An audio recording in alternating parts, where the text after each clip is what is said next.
Some of you may know, some of you may not know, but we're going to address it now. We're the disc golf world. I'm Jefferson, And I'm Swiss. and we're going to talk about our rejection letter from the DGPT, no longer having access to being at the events and recording what we did all last season, essentially.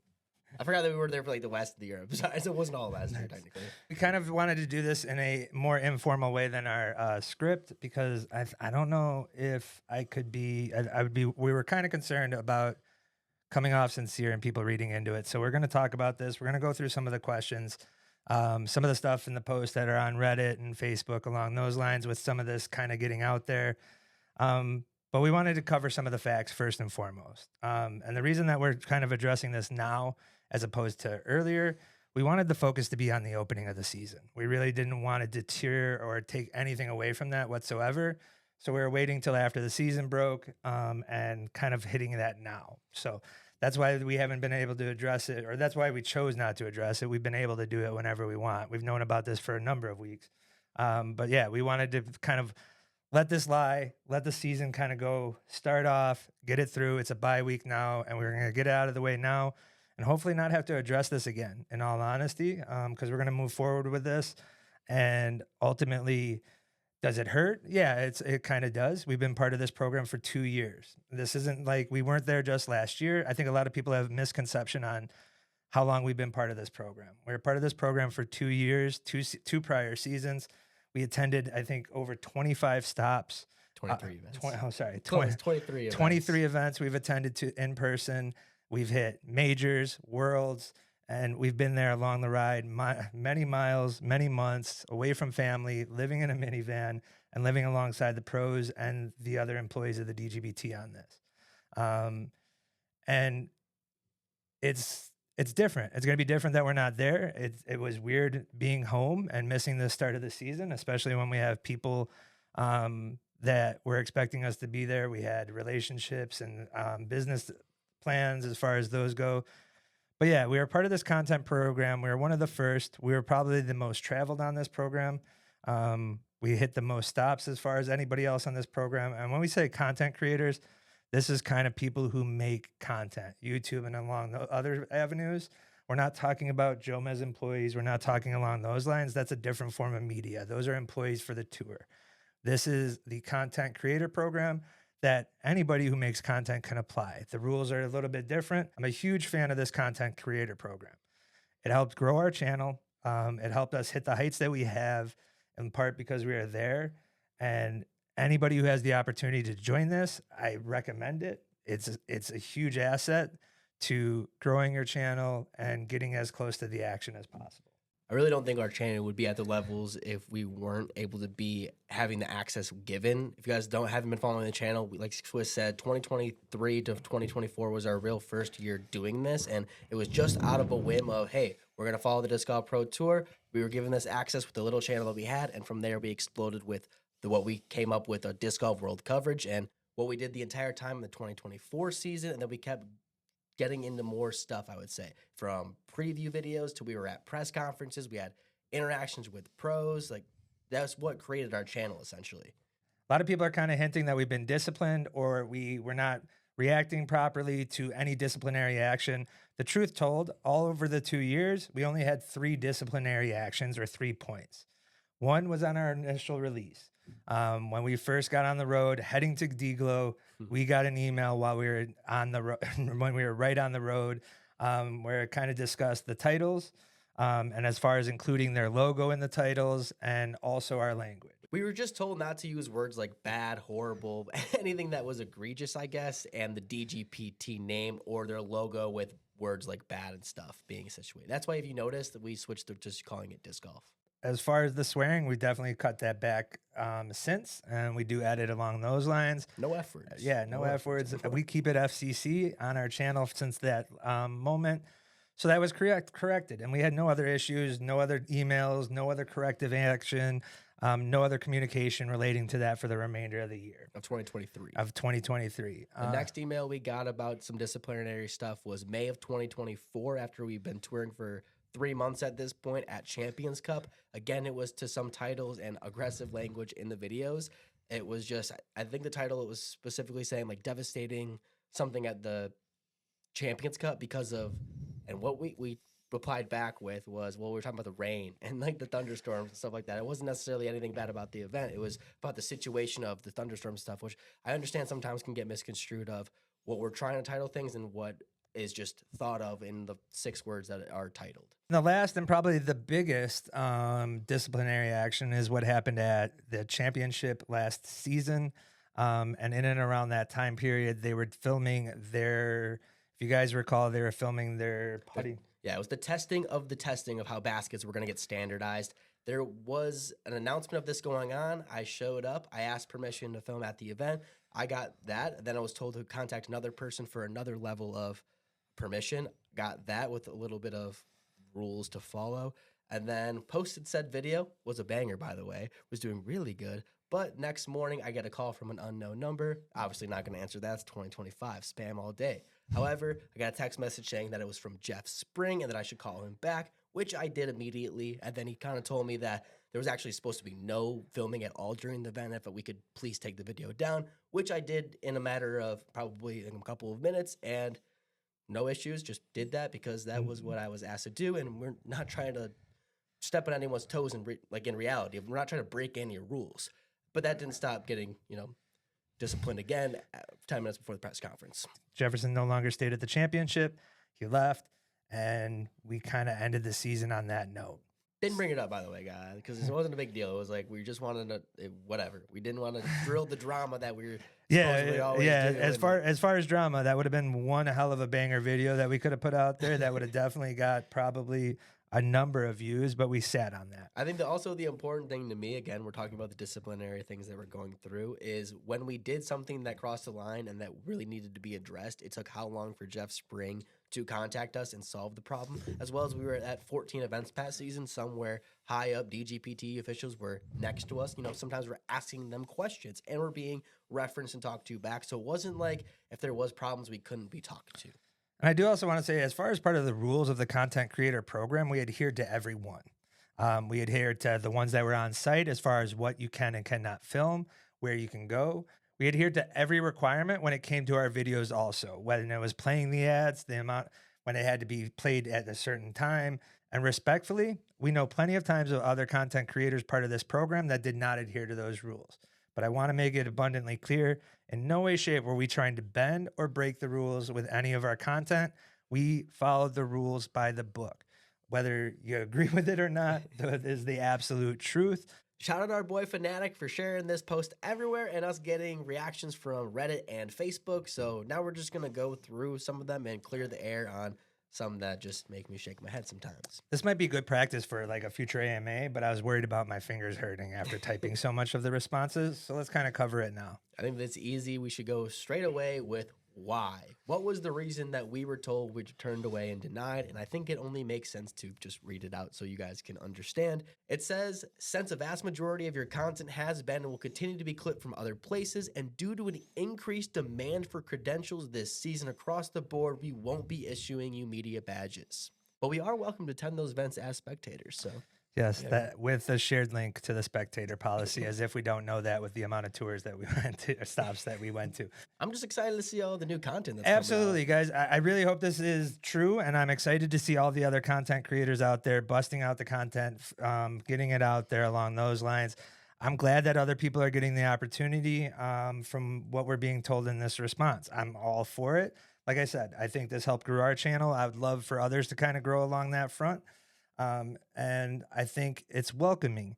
It's interesting where they think that it doesn't really shape our content, because a lot of our content in our videos was not, some of it is used of their videos, but a lot of it is used of a number of other players. We tried to expose as many players as possible with our own film and recording on each hole. So we have pros that don't get much action on coverage. And that was one of our proudest moments, is really kind of exposing that and getting as many pros in every tournament as possible. And that's the one thing that kind of hurts the most, because I think that's going to be what's lost with us not being there, in all honesty. And that goes with what was said the most, and what changes are we going to see with our content? Is it going to change our content at all? And what Swiss was saying is the videos of all the extra players isn't going to be there. I've explained this many times. What we did at events was start on hole 1 with card number 18, filmed them, sat on hold 2 for the next card, and waited the entire 6 hours we recorded and made sure that we were using as much players as possible until the actual recap of the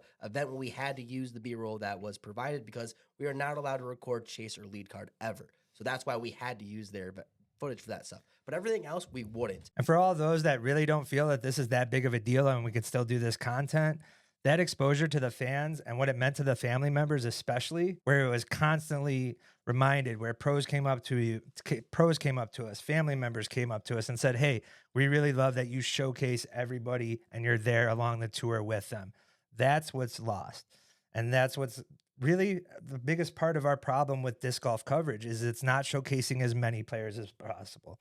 The attention kind of goes to the top end or the top 3 cards, usually at most. But there's hundreds of pros that are out there chasing their dreams, and they should get the same amount of exposure as everyone else. Also, we had enough subscribers that if pros were featured, at least the ones in the contract, actually got paid for being featured. So if they actually had clips of talking, they were getting money from their contract. Other things we can't do that we were developing was practice rounds. We were able to get information from pros. Also that, we might not be able to record a whole lot, but we would spend 12 plus hours on the course talking to our friends, the professionals that were literally telling us the information that we would be having. So, I mean, that's not going to change because we have plenty of connections and they'll tell us stuff via DMs and stuff. But we would ask pros like, hey, we heard this.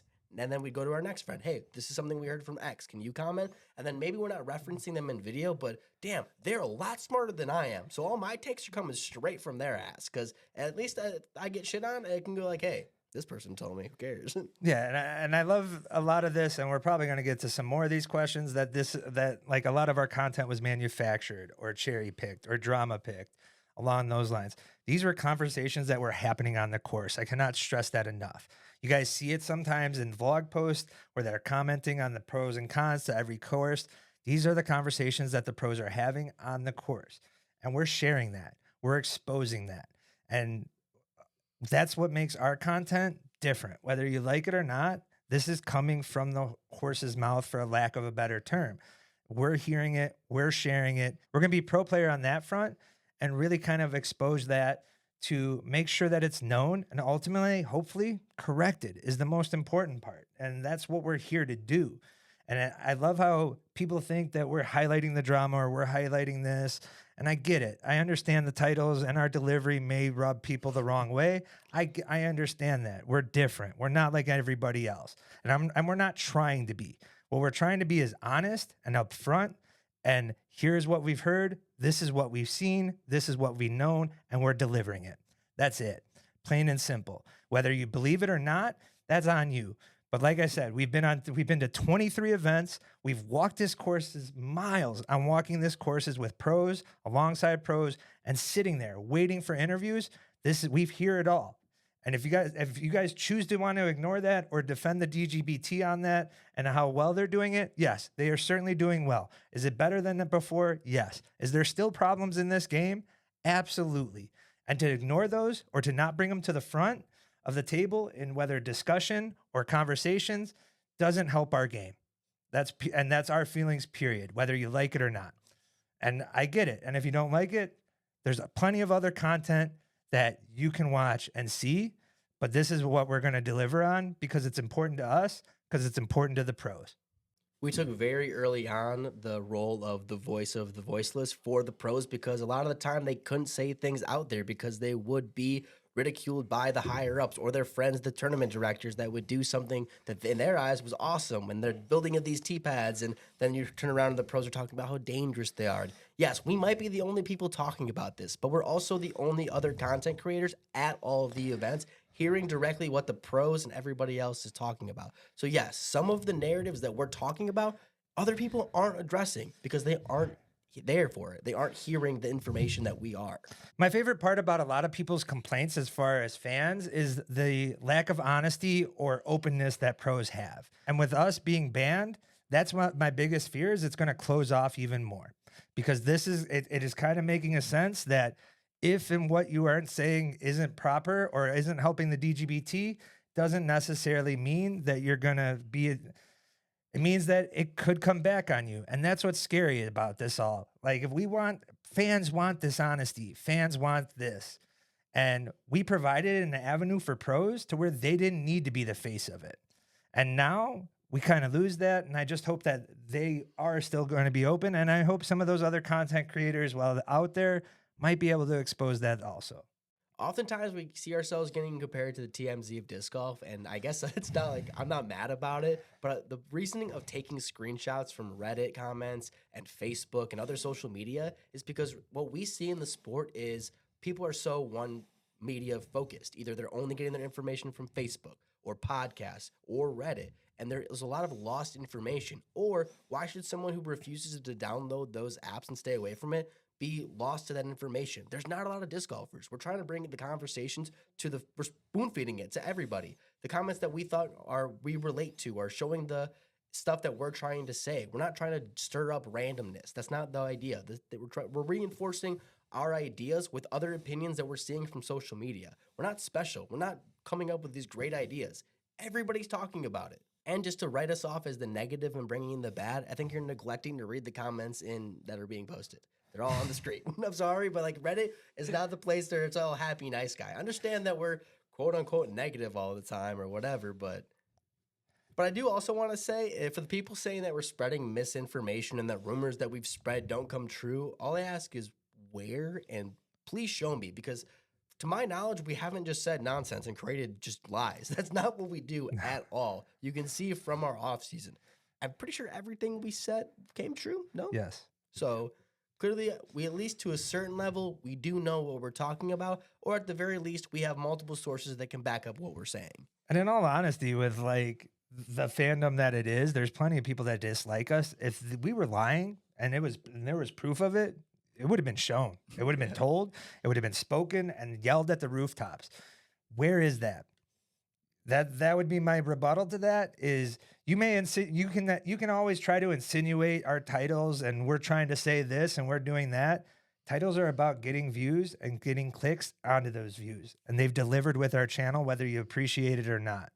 I'm going to have a take on that, but I'm 23 years old, probably going to get shit on, so I'm just going to move on from that. This person asks, how did they have this many subs even though they're both insufferable?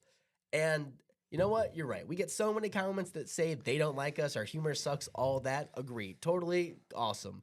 But find a place where you get your disc golf information faster. My voice does suck, but nobody's working harder than us, and that's pure. That's the truth, especially when we're on tour. And that's why I think a lot of people click on our content, even the ones that don't necessarily like our opinions, because they know we're there and they know what we're seeing, and we're going to speak on it. And so that's how, in all honesty. And I take pride in that fact. Guys, we're probably one of the fastest growing content post-COVID. We've been doing this for 2 years, and we have 30,000 subscribers. Did we have another channel before this? Absolutely. That got no views that we were working on for years. And it was hard, but it helped develop our voice and this type of content. And this content delivers in this time of age. Everything else that remains on our content platforms when it comes to disc golf is hours long. And we are cutting it down to a 10 and 15-minute video to make it palatable and to get you in and out. That's our goal.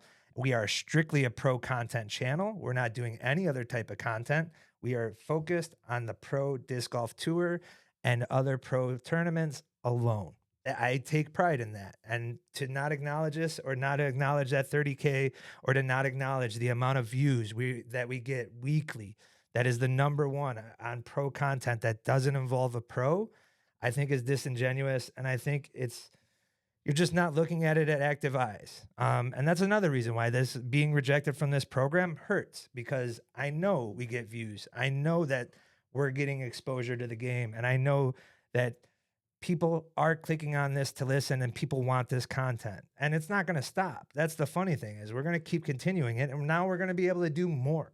So you're going to even see us more, and we'll be even more insufferable to you. To everyone saying that we can still go to the events and that we just won't be getting for free last year and it just not changing our style in that way. Also, if we show up at the events, one, we're not going to be able to afford that all season long. That's just impossible. But two, we aren't getting we were able to go right up next to the tee-pad basically and film with our cameras. Now we have to go behind lines of spectators and all of that. That's just going to be shitty iPhone footage. I'm sorry. That just doesn't make sense. And that's not going to to justify us going to these events and continuing to try our style. Again, we're going to keep doing it this new way that we find. We never went on the West and Europe. We already did our content this way. It just was always, to me, a step below what we could do. I'm going to kind of pull back the curtain and be real here, because I think there's also a misconception on YouTube views and the amount of money made. Weekly, guys, at best, we were fortunate to be a net zero while we were on tour. Most weeks, we were in the hole, period, with gas, food, travel, and that's living out of a minivan with the two of us, and we were still there. People also realize we were living in a minivan. Yes. Tour, going to all these events. So to the people saying we weren't on tour doing this, we were. Yes. Literally. And so that's where, to then add a spectator pass where their tickets are $100+ a day, that's not economically feasible for our channel. Let alone the fact that we are no longer able to use our cameras. Spectators are only allowed to use iPhone. You're not allowed to hook up gimbals. You're not allowed to hook up anything along those lines. It is purely iPhone use, or I shouldn't say iPhone, it's primarily phone use from behind the ropes. Now, how this also affects our content is we had business plans with others at every stop that we were intending to go to. We made numerous connections where we were going to have additional cameramen, where we were going to have additional coverage, more B-roll that we had established at stop to stop. That is now taken away and ruined. We had merch lined up as far as tour stops, different merch setup. That can no longer be used. Also, we're going to Europe along this process this year for Worlds. That is also at this point in time gone. I hope it can get corrected, and I hope we can find a way. Do I feel like that's going to happen at this point? No. Period. I don't. But I hope this can resolve some of this, and I hope some attention can be brought with this video and kind of adhered to with the DGBT or with the PDGA possibly giving access to that. So that's the stuff that is lost. And even if we're there, even if we can be caddies like others and we can go along this lines, still doesn't allow us to use our cameras, and it still only allows us one card of coverage that close.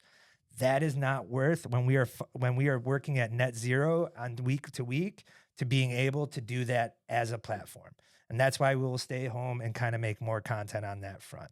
But the fact that I love the fact that this is kind of portrayed that everything we can do can be the same. It doesn't change everything. It changes everything of our content, whether you appreciate it or not. That is what this rejection does to what our channel. There's also this crowd that wants to say that if you're going to watch coverage, you should just watch coverage, not some secondhand YouTube version. And I just want to say to that, why are we being mad about content that's clearly getting views and people enjoy? Why be mad at people that like this style? And again, in my head, what we've been doing, we've always felt that our style of coverage has a better chance of going to someone who's not a diehard disc golf fan and then becoming a person that watches the Pro Tour regularly. Again, we're the fastest information where you can get a variety of stuff from FPO, MPO, all the breaking news that maybe be more interesting to people like that. Not everyone wants to sit down for hours upon the weekend and watch professional disc golf. So people would rather play and throw. Watch our coverage then. We don't make our content for the people that are slowly watching disc golf and alone. We are making content for the masses and trying to expose disc golf. I understand people may not feel like that we're trying to do that or that we're not accomplishing that, but that has always been our goal, and that is the choice of our content and why we've gone in this way. Others, we just ruined the entire offseason for them by our speculation that we claim to have insider information but didn't tell you, which, again, just false. We straight up told you we have multiple sources all the time. Like, we're not hiding that we have inside people telling us straight up information. That is why we got it right. We're not just saying we guessed. I know we didn't guess. I know the DMs I got. We know we told you. And I think that to go along with this offseason talk, a lot of it is kind of insinuating that we upset manufacturers. And that's kind of where this is coming from. This rejection, to our knowledge, has only been from the DGBT and the DGBT alone. There has been other manufacturers that have been fans of us, that have come to us, leaders of major brands. Don't just say it. Bob Julio loves our content. He's still at the expo. We talked. They gave us 100 free Buzz SSs to support the channel. I don't think they were mad about the Ezra and Ricky news. I'm sorry. You might want to believe that, but multiple podcasts talked about how it was actually good for them to draw up this hype and this information. Sorry. Yeah. Like, it's just not true that these people didn't like what we were saying. Sorry. Prodigy might not like what we're saying. I get that. Dynamic might not like what we're saying. But at the same time, this is information that we have and we're being told to tell the people. We're going to tell the people. Yeah, we're not going to pocket it in a way to do that along those fronts. So, again, I think that's what's kind of insinuating on this is that we rip everybody and we do this, and along those lines. And my other rebuttal to that is simply like happens in every other major sport. Why is it not acceptable in ours? There is breaking news. There is major people that's Woj. Every major sport has that breaking person. And why is it not acceptable in this sport? I have no idea, because conversations can't be had. You can still have a conversation whether the fit is right or not, whether you know it's fact or not. And there were so many people the entire offseason that were still guessing nonsense after we said things. There's still there were still plenty of people who didn't believe us. Hopefully that has kind of changed now, but it was kind of funny along those lines is that was lost on that front where we kind of said it out loud and I get people kind of, I know the rebuttal to this is people are going to kind of highlight Ricky and it affects his livelihood. This affects their livelihood. This affects disc sales. I think that his disc selling out does not prove that as far as those lines go. He still sold out his release. He still had everything. Ezra still sold out his release. All these people kind of had this, whether it was known or not. In fact, if you ask me, it prepares the consumer even longer to know that something's going to come out and this player's going to get it. And now I want that disc. And now they can prepare for it instead of it being a surprise announcement and a release, if you ask me. At the end of the day, we were bringing greater disc golf conversations to the masses. Do you think people would be talking about where Ricky's going if we weren't saying he was leaving Dynamic a month prior? Do you think that people will be talking about Ezra Robinson going to Discraft for 2 years if we didn't say it a month before he went there? That's all we were trying to do. And just because we said it does not mean nearly anybody believed it. Majority of people didn't believe us, actually. And now all that was happened was a bunch of mass on Reddit, Facebook, Instagram, everywhere people could have conversations. That's all we're trying to do. We also wanted to clear the air on the whole copyright infringement and people saying that's why we're denied access. That is not true. We follow the guidelines of copyright fair use, make everything transformative in commentary as well as the pop-ups and all of that. So that is not why we were denied at all. No, we don't use anything that's behind a paywall. We don't use anything along those lines, and we'll continue not to use anything behind a paywall or anything along those lines in our content. That will not change. I get that people may kind of not understand that a lot, but there is internet fair use. It is a thing. It's been fought in courts, and we adhere to those rules in transforming that content. That was basically everything we wanted to say. We wanted to make one video addressing it so this wasn't a whole year-long thing, and we just have one video where we can point people to because it's going to get tired, and we've already getting it on social medias and DMs, and I'm tired of it. I'm ready to just go with the disc golf season, live what it is, and hopefully it can get changed later on. And I don't know. We're going to keep growing the sport in our own way. I also want to add, I want to thank everybody who's kind of supported us in these comments. I know there's efforts to try to get us at stops. We've been DM'd. We've been hit up to try to get caddy passes to kind of allow our content to continue. And I appreciate all those efforts. And if that continues, I'd be glad for it. I'm not going to ask for it, but I think if you are upset about this, I think it should be known. I think it should be expressed, whether that's to the higher ups of DGBT or else.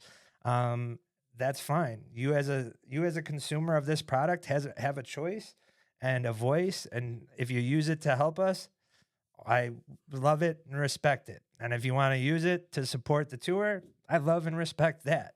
The fact that we're able to have a conversation and this be a debate and this be a conversation is what makes this sport great, whether you support us or don't. And that's what I love about this community is where it is a back and forth. And reading the Reddits, as much as they were funny, and there was plenty of bars and there was plenty of stuff that made me laugh out loud, that is what I enjoy. And that's why we really won't stop doing this. And it's for the fans, and it's for the community, and it's for the growth of the game. Well, I'm glad that's finally over.